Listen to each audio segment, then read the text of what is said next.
Let's go! So part 2, LSU versus UCLA. And look, I don't want the chat to be about fire Ed Orgeron right now. And I understand that those discussions are going to be had.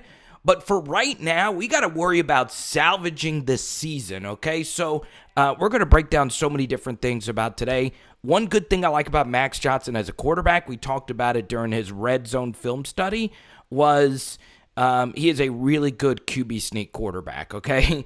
I don't know exactly why that's the case because he is getting blown up here, but he is really good at it. It's just one of his better attributes. Now, today we also need to have an honest discussion about Max Johnson. You understand that Max Johnson is probably a little bit more of a flawed quarterback than we want to put out there. Remember, LSU as a team hasn't in the modern era had a successful full-time starting quarterback that had to start in year 2 of their development. Okay, now remember this stat. Okay, I'll repeat it again before we show you this play. Okay, we'll just show you the play anyway. LSU has never had a successful quarterback in the modern era that had to start year 2 in their development, which means you're going to have a quarterback that's going to make some mistakes. And this was actually some really good quarterbacking here for Max Johnson. This was probably one of the 2 or 3 best plays he made. We talked about how difficult it was going to be for him to scramble versus UCLA because their pass rush is so fast. But there were more opportunities for him to scramble. He did get a little unlucky that he didn't get the 50-50 flag there. But this was just really good quarterbacking from him, okay? So once again, they show you this very loaded look. We're not an empty. We do have a personal protector, so Max needs to know on this 3rd and 9, I need to sit and make a play. We're down by 4. And look, he's looking to his right. And this time, he not only sat in the pocket, as you guys saw in the first half film study, he kept drifting. He sat. You notice he didn't drift here. Okay, good blitz pickup again. LSU's blitz pickup, for the most part, was really good, which is encouraging. Everything's covered. Lucky enough, they did the thick QB spy thing again, and because of that, Max was able to find this alley and run. He should have done more of this. Now, once again, going into the game, we kept pointing out it was going to be hard to rush because normally that's a fast guy that would make that tackle, but Max did a good scramble. Is that a 15-yard penalty? I've seen it called a bunch. I'm kind of glad that it's not, but I hope the refs are consistent with it throughout the season. So, once again, LSU, a rough start to this drive, but this is just really good quarterbacking, okay? We move ahead here to this 1st and 10, and I believe this is the interception, and it is. And this was probably Jake Peetz's worst play call of the night. This is such a laughably bad play call, okay? And, of course, Kole Taylor's not going to make the tackle that we really needed him to make, which was, once again, we actually talked about LSU last year. They weren't great at making tackles after interceptions. We miss another one here. It's amazing. So many of our film studies, you got to give Austin Deculus credit for actually making this tackle. So, obviously, that's a smaller thing, not one of the bigger things here. But the reason why this play call is so bad, it's for a few reasons, okay? Number one is I would have run more. I'm shocked that LSU at the very least didn't show a running back screen, but a screen to the tight end also led to a pick 6 for UCLA in the last game. Kole Taylor didn't even attempt to try and catch it, and then he misses the tackle here, okay? So, number one, if the LSU coaching staff watched the film from last week, you saw that Hawaii couldn't get anything going with their tight ends, especially tight end screens. It just never worked for them, and it led to a pick. Okay, so why is a tight end screen such a bad play call? Well, the first thing here is you do have a new left tackle into the game here. This is Xavier Hill, okay? So that's part of it. LSU's trying to help alleviate pass rush, and part of doing that is running screens to slow down that rush. So the reason why this is a tough play call is because UCLA's pass rush is so athletic. They do a really good job of retracing their steps. So even if you do complete this ball, you are completing it to by far your least lethal athlete with the ball in his hands. Kole Taylor is not a special receiver. I can understand doing this with Jack Besh or a running back per se, but not Kole Taylor, who into this game had a career 6 catches for 36 yards. Also, we know Kole Taylor is timid, okay? He just plays really timid, okay? Kind of skips. He's not sprinting into the space. This pressure is coming really hot off the edge, which is the design of this play. And there's just no communication, no chemistry between Max and Kole Taylor. He just floats the ball into the space. Okay, and if you're Kole Taylor, you got to dive because you know that there's going to be somebody right there. You got to dive, jump, do something to at least deflect this. The ball's not even close. So number one is the reason why this is such a bad play call. Number one, it's not an easy completion to make against this rush. Once again, we actually have the play blocked okay, but even with the play block being okay, UCLA is very good against screens. Even though they blitz a lot, they're really good at reading screens. Number two, this guy coming off the edge hot makes this throw really tough. Number three, even if you do complete it, we're giving it to a guy that runs maybe a 4.8 40-yard dash. It makes no sense. The cost-benefit analysis of this play is horrible. So this is on Jake Peetz and DJ Mangus, and I hate it because this is their first game, and I like both of them a lot personally, but it just doesn't make any sense. It's so bad. It's so bad. So, yeah, I thought Peetz and Mangus were okay overall. A lot of it was quarterbacking. A lot of it was not getting guys moved in the running game. So we get this 3rd and 7 here. We actually force a timeout. One thing I like my defensive coordinators to do is when you come out of a timeout, show them a different look, okay? Give them something new to look at because that's what Chip Kelly's doing, okay? If you're going to burn a timeout, let the defense show their hand, which is what he did here. So Chip is now calling his best play, okay? So now we need to give them something different. Bring a linebacker up here. Play off man. Do something different. But you don't, okay? Instead, we're just sitting ducks here. Once again, communication, rotating. I don't know why our nickel and safety are always lined up so close together, but here we go. All right? So what happens here? They run a bunch of these crossers, which is what we said during our halftime live stream, and Bugg Strong misses his assignment here. I know a lot of you are asking questions about Mike Jones. Why didn't he play? And once again, I'm not in the building. I don't know.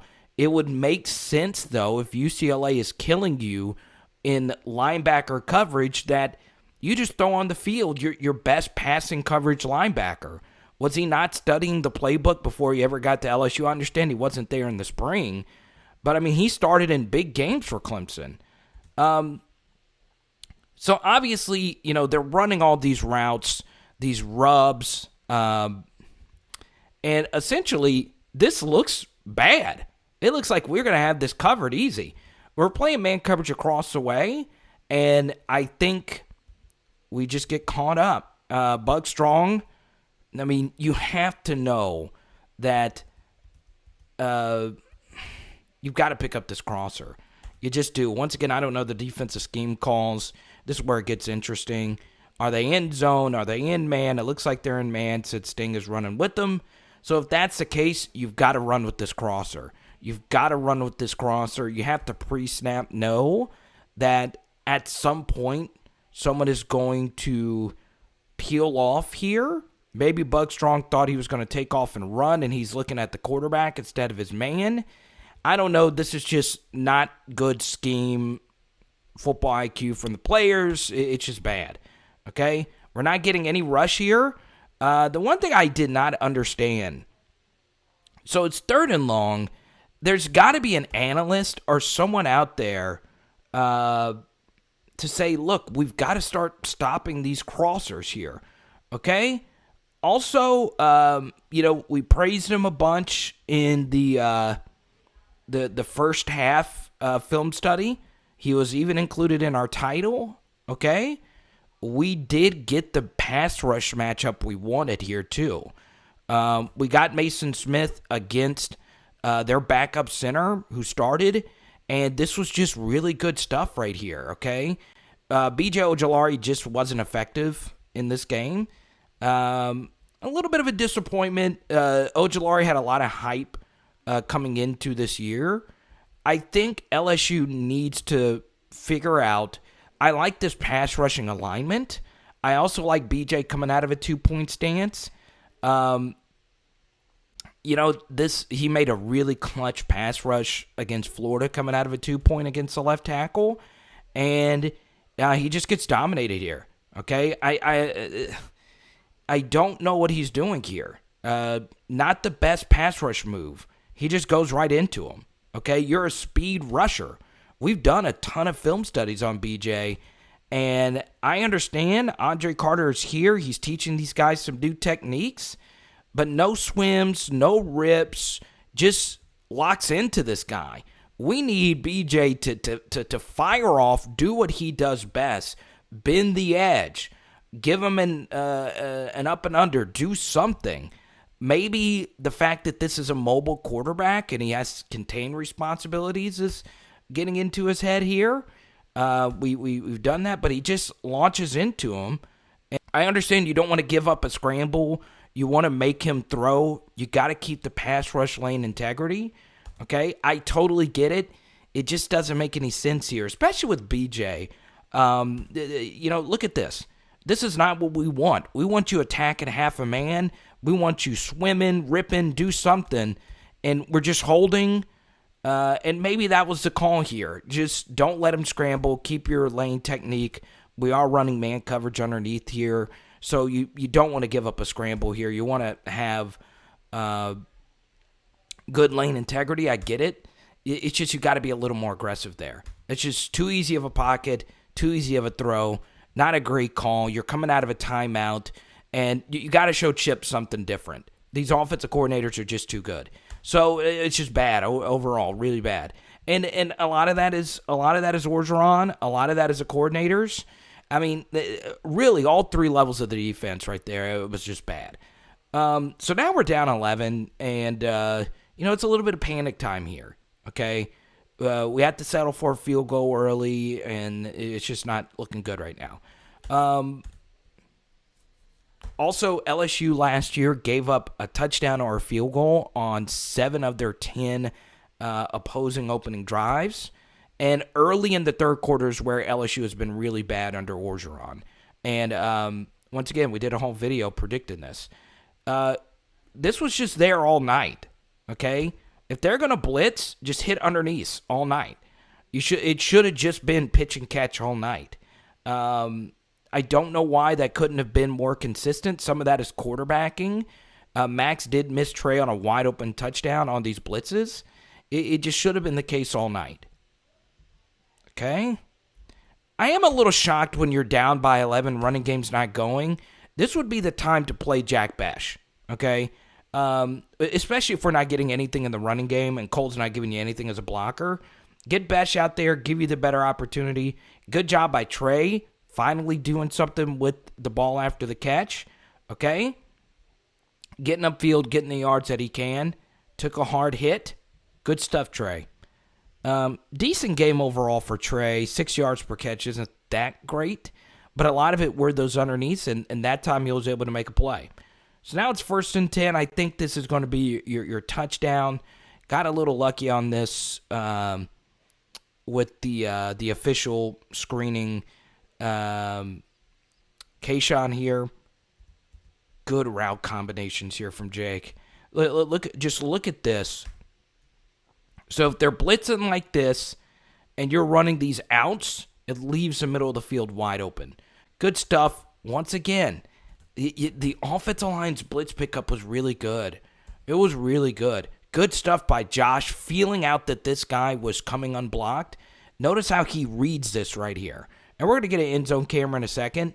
He saw that this guy was coming underneath right there. This is just really good. This is good stuff from Brad Davis. Good stuff from Jake Peets. And we get a little lucky. Well done. If they're going to play man, use the umpire. Okay? And Kayshon does the rest. Okay? Good stuff. Let's see if he got in. Okay, he's in. Okay, so it's 21-17 here, third quarter. We're still doing this, okay? We just need to pass this off. If this guy's rotating out, just pass this off. Once again, they're doing this counter. False step from the backers. This is just normal, okay? Our reads aren't great. So you notice he steps left, we're stepping with him, and we just get caught up in the mush. We don't just want to stick our heads in there and not see. You're Sleepy Hollowing yourself. You don't want to play with your heads cut off. But still, once again, it just doesn't make sense to me, especially when a deep safety crosser was what beat you for a touchdown earlier. I just prefer my safety to be a little bit further back, okay? And even then, Jordan Tolles is in position to keep contained, okay? You're the contained guy, okay? False step to the inside, all right? Now we just need you to, if you're going to do this, we need you to make this open field tackle, okay? Look at all the push. Ollie Gay, look at all this push. I mean, we're 3 yards across the board off the line of scrimmage. And we're still in position to make this open field tackle. So even if he decided to cut up in here, this would have been a 5 or 6 yard gain. We need you to make this tackle.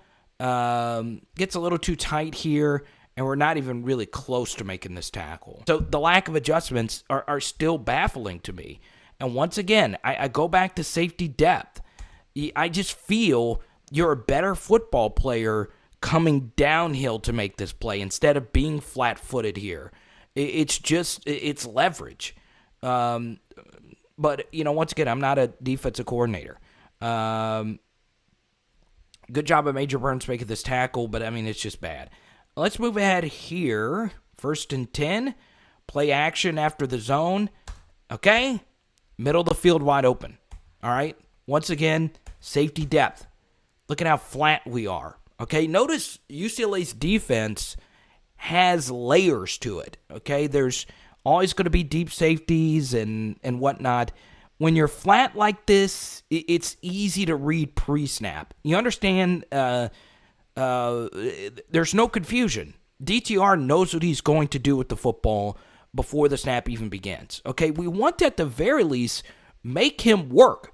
The halftime adjustment should have been, let's make sure we force DTR to beat us with this arm, making difficult throws. So once again, we get the same look. Play action. We're biting heavy. Tight end just throws our guy away on Y cross. Now Damon Clark is trying to find him. He knows what's already happening. He couldn't find him. This is just easy. No pass rush whatsoever because of the play action fake. I thought Jaquelin would have had a bigger game. I thought this matchup would have been good for him. It wasn't great for him. All this space, now we just got to make a tackle. Can we make a tackle? 85 looked like freaking George Kittle out here, and he falls forward for a few extra yards. Okay? It's an issue. At least it's not a touchdown. Okay? 3rd and 6. They're in empty here. We get a good stop here. Okay? Let's see what happens.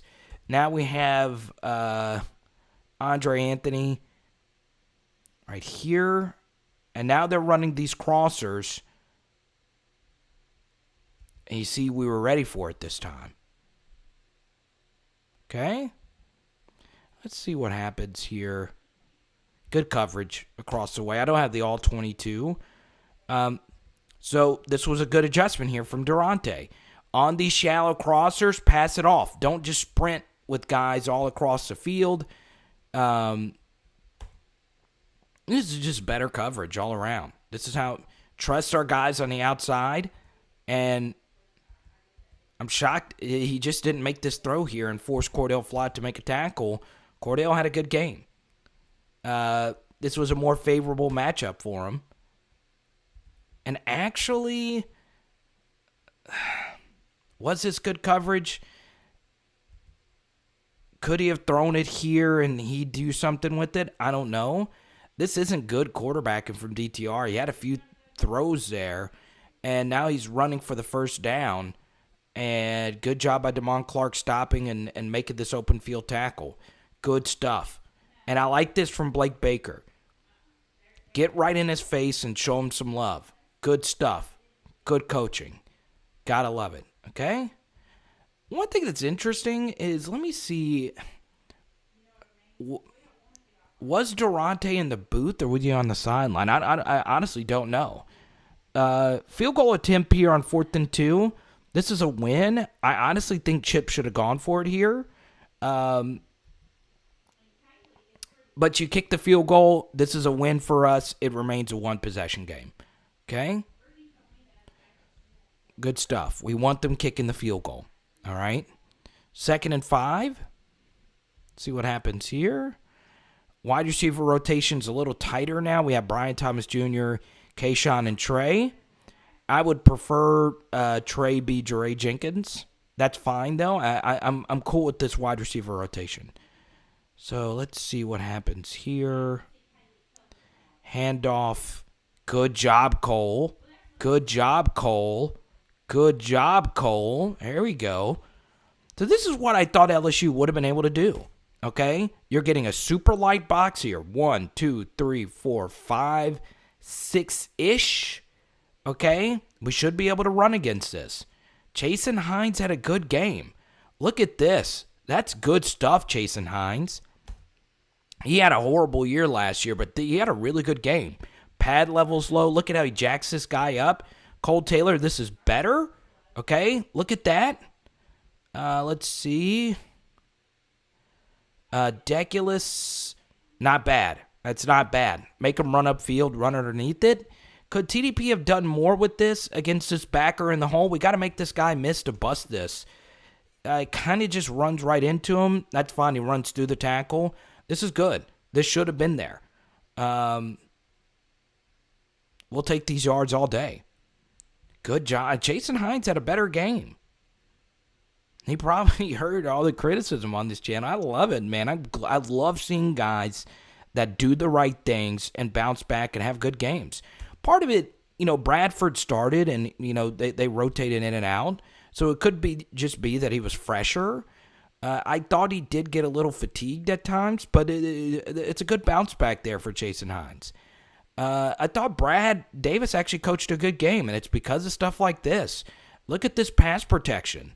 Look at this. This is good. Okay? This twist stunt, it's a little too much penetration here. With the double, we don't want to get pushed back. Once again, it wasn't Ed's best game. Good job by Ed, though, to fight off that and pick this up. And this is not a bad pocket. It's not bad. It's not perfect. He wants to throw this ball now to Trey because he's open now. Didn't really feel like he could step up into it. So now he resets, thinks about throwing it to Trey again. He pumps, and then he finds Kayshon. Once again, you don't like him leaning back, but he still had enough arm to get this football in that window, and we're able to pick up a first down. Okay? Now we're cooking. This is good offense. Got the run game going. Now we're at midfield. Okay?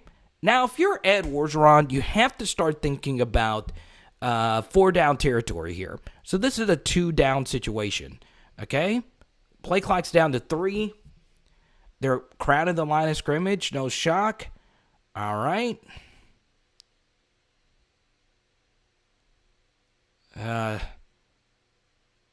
Good stuff, Max. Step up into the pocket and make your throws. Really good quarterbacking here from Max Johnson. Okay, it was a rough game overall. This is really good stuff. Okay? All right, so where the pressure comes from is the right side, and Austin gets a late read on this, but he actually ends up making the right block, but kind of whiffs it. Good read right here from TDP, though, to see that the overload blitz was coming from here. So he crossed his face, and Austin does a good job at the last second making the right decision. Again, that's too much penetration, but you want to pick up the innermost guy, and TDP pick up the outermost guy. So the thought process was right. The execution wasn't the best, but a good job by Max reading this and stepping up in to this pocket. Very Burrow-esque right there. Then resetting and putting some good mustard on this ball to the outside. Really good quarterbacking, great blitz pickup, thought process, not the best execution. But you see, Brad Davis is doing a good job. I mean, the blitz pickup was fine. They're bringing another blitz. And it gets picked up again. And we throw underneath again to Kayshon. And he catches and he does Kayshon things here. Okay? Let's see if we get a block downfield from BTJ. Oh, this was a really good shoestring tackle by 14. Oh, man, we had something there. Good play. Good play right there. And this is just good offense. This is what the Jake Peetz offense needs. And you saw that run early on really helped out with this drive. Okay? So now our offensive line's cooking. Okay? As an offensive lineman, they're probably thinking, okay, we're picking up the right blitzes. Jake is like, okay, if they're going to keep blitzing, let's just keep throwing underneath. Blitz pickup, good, perfect pocket, throw on the money, get it to our best playmaker. Good job by Kole getting a block there and getting another one there. One of Kole Taylor's better drives of the game. 14 gets a shoestring, and that's just a really good play, okay? And should LSU have burned one here with this much confusion? I don't know.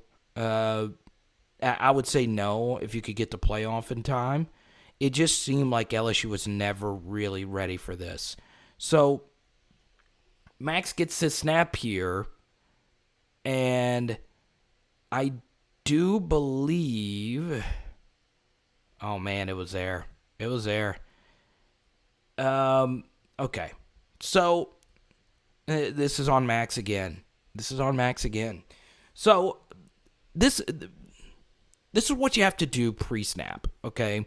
Now, you have to understand as a quarterback that if they are going to crowd the line of scrimmage and they are this tight, you have to know that where the spaces are going to be open are deep, okay?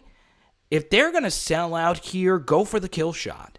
So, what actually happens here, now that I get to see the replay, is Trey Palmer gets a really good release here. You just got to throw it. You got to trust him to win this ball in the corner of the end zone. He's trying to go to Kayshon, and it's just not there. One is blanketing him. One I thought was decent overall. And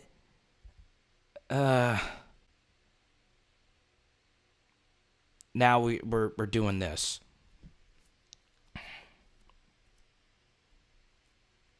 Jure almost caught this. Okay. Oh, man. Yeah, this was not Ed Ingram's best day. Oh, man. Okay, so first thing, Max's ball handling overall is really good. Okay, so what I mean by ball handling is he's really good with play action fakes, center quarterback exchange. So the first thing is we don't get a clean hold of the ball. Okay, it's not clean. So it kind of forces your timing. However, it forces bad timing. However, pre-snap, if you know that this route combination features Trey Palmer running to the corner right here, you have to just chunk it. You have to just trust him to win a foot race. Trey Palmer's one of the fastest players on the team. And once again, I'm not the biggest Trey Palmer guy. I understand he's really talented. He's really fast. Not a great contested catcher. Not a great red zone receiver. Still, you have to put this ball up in the air and allow him to run underneath it and trust him to create some separation. Now, what happened to the protection? It was actually good. The blitz pickup was good. The mistake, once again, my lowest graded offensive lineman, I brought it up in the first half. We have to have a serious conversation about Ed Ingram. I don't know how good he is. He gets probably the easiest assignment of them all, okay? So we got to have him make this block against this shade technique, and he doesn't, okay? He gets swim move over to the top. You saw that Mason Smith use this. And we get a guy coming hot off the edge here. He's right here. And TDP, let's see how this protection was. This isn't the worst. This is not the worst. But what happens here is Max is like, okay, maybe, once again, just leaning back is not good. But the issue here is, in this case, you just got to try and sprint around this DT, not keep running backwards here. Could Max have sprinted around here into this open space? Maybe. Okay? This is not bad from Chasen Hines. Yeah, he would have actually been able to. But because Ed Ingram had a whiff here, 91 was able to come around and force this play. Once again, just a bad whiff. It was not a bad whiff, but he missed him. I think, Max, you just got to sprint around here and not do this. Okay? Once again, you're not helping out your protection. Chasen Hines actually did really good on this. He got this guy to the ground, and he kept riding him upfield. Now, if you're Chasen Hines, if a guy falls on the ground like that, you got to bury him. Don't take it easy on him. Bury him into the ground. It's legal. I understand the white hat's right there. You got to finish him. You got to get on. Once he gets to the ground, it is legal to fall on him. Okay? Sandwich him. Don't allow him to get back up. But still, Chasen Hines was really good in this game. He honestly was. He was one of their better linemen. Once again, Ed misses this block. Now, Max feels under pressure here. This is just really bad. Honestly, run around here, throw it away. Just don't do this. I mean, honestly, the 35 was getting dominated and still was able to get a kill shot because of that. I understand that these film studies are long, and I do most of the talking. I'm going to let you be the LSU analyst. Let's just say Ed Orgeron hired you. There's actually someone else who could have scored a touchdown on this play, and I want you to rewatch the play and see if you can figure this out on your own, okay? Now, you have to really look at this play deeply. I understand the viral funny clip is Max Johnson tossing the football behind his back here, and one of the most unique throwaways you'll ever see. But rewatch the play and tell me who could have scored a touchdown here, and answer in the chat. And while you see this ball float in the air, I hope you guys do subscribe to the channel. It obviously helps out. Like the video, all that good stuff. I really wanted to get to 5,000 before the UCLA game, but I wasn't able to because obviously my channel sucks. So I'm going to, let's see. I want to see if any of you guys actually picked this up. I understand that I've talked ill of this player quite a bit over the last month and a half or so. I don't mean anything personal. I actually like this player a lot. I love the fact that he's put in all the work, and he was put in a really bad spot, and he shouldn't even be on the field right now. But we have to have a serious discussion about Kole Taylor. Two things about this. The first is he's right here. He's the edge defender on this blitzer. Okay, so the first thing, I want you to see how violently he gets tossed to the side here.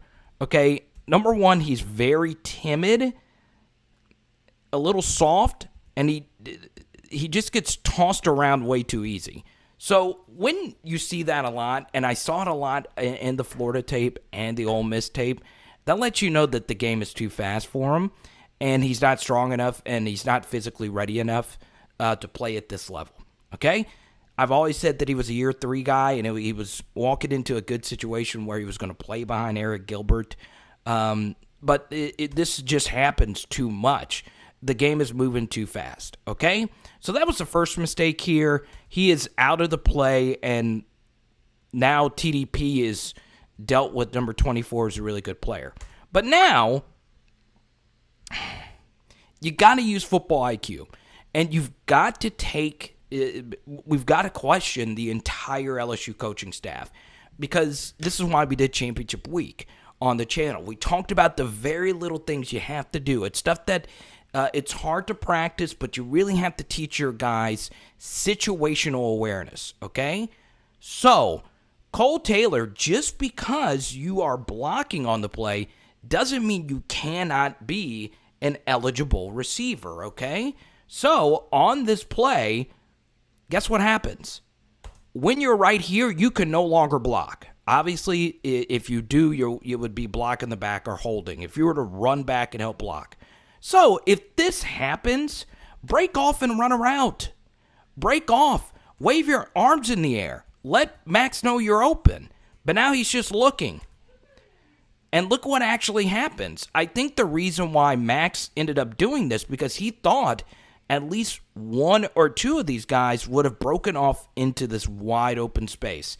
And if Kole Taylor had done that, there's nobody over here, okay? All 3 of the routes were to this corner of the end zone.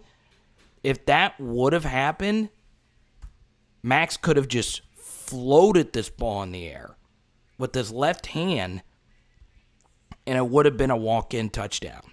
Get into philosophy here, and should LSU have gone for it?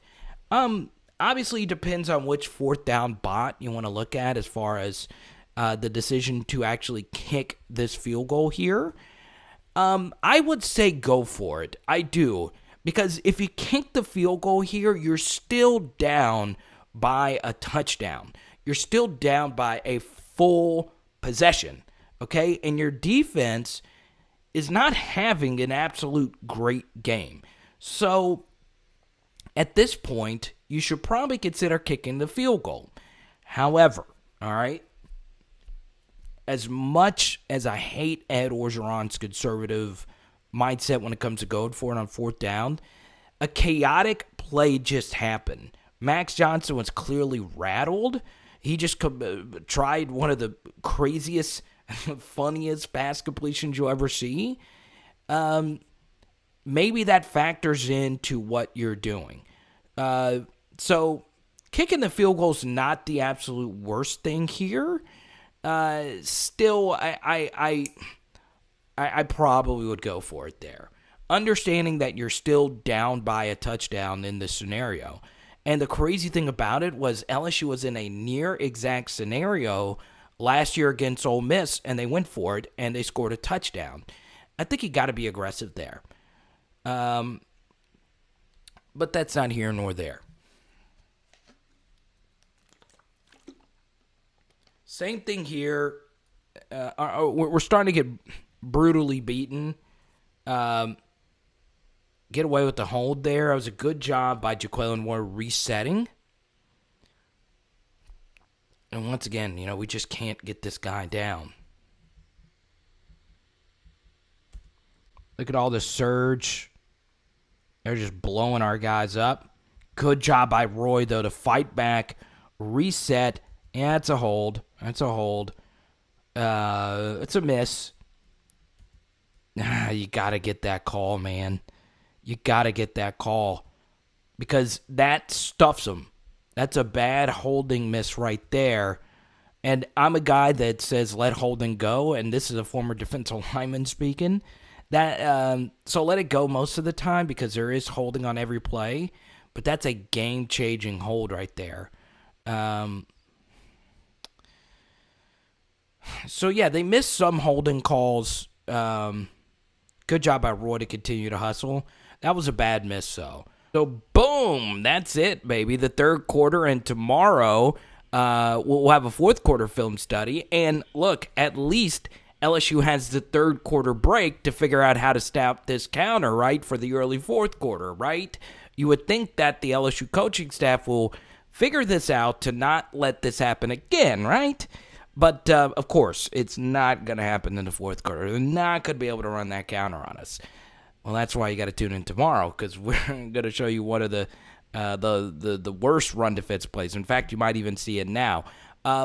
So, yeah, here it actually is. But what we're going to do is have a discussion as far as LSU defensive line scheme. Should LSU rethink their the way that they run their four-man front like right now? So we're going to break down actually the end zone angle of this play. But obviously today we're going to keep it just for the third quarter because these are a little bit more lengthy. And it is Labor Day. I want you guys to enjoy your holiday. And let's have a discussion about Max Johnson and Kole Taylor and all those different things because maybe, like we talked about, it's time for LSU to try Jack Best at tight end or try some new schemes because obviously what LSU is doing right now is not working. And once again, I hate it. I hate that I was right about this. And I'm not right about a lot. LSU is a disastrous third and early fourth quarter team under Ed Orgeron. And tomorrow we're going to talk about if LSU should move on, not necessarily getting rid of Ed Orgeron right now, but should they let someone else actually make the game decisions? And I think LSU should have a serious discussion about that, okay? Because they already delegate the play calling responsibilities to the actual play callers. Maybe it's time to delegate the actual decision-making because LSU not only made one bad decision-making decision in the fourth quarter, they actually made quite a few as far as game management is concerned. So we'll do that tomorrow. It is Power Hour LSU Boom. We're doing chicken wings tonight. Let's